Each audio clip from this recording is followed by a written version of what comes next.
Hello mga ka-faith. So gamay katinawan lang no. Ingon sa atong mga kaigsunang protestante, wala daw tayo mabasa sa Biblia nga markahan o cross ang agtang.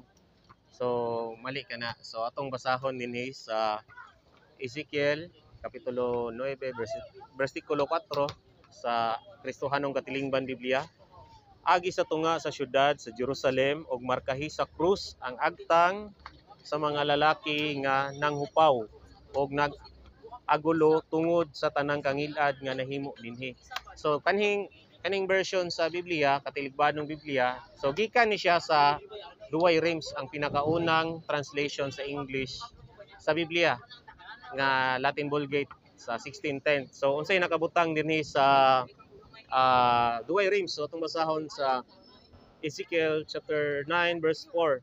And the Lord said to him, go throughout the means of the city, through means of Jerusalem, and mark thou upon the foreheads of the men, and cite and mourn for all the abominations that committed in the means thereof.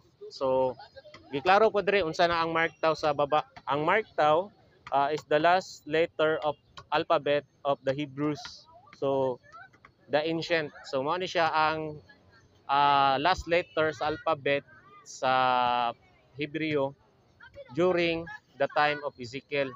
So ang kanang porma na cross. So nagsugo ang Dios og markahan og pormag cross aron og maghinulsol ang mga katawhan sa Jerusalem aron maluwas sila. Og timan-an nato ang Ezekiel is prophecy, then natuman na siya sa New Testament nga pinaagi sa krus ni Kristo nangaluwas kita. So 1 Corinto 1:18. Pa ni San Pablo, sa mga nalaglag ang krus ni Kristo binuang, pero sa mga nangaluwas gahom kini sa Dios.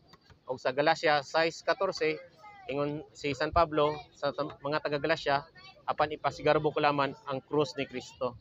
So kita nagpasigarbo ta og pinaagi sa pagpatik sa ato pagsugod sa Kwaresma, Ash Wednesday. Kato mga ka-faith. So daghang salamat.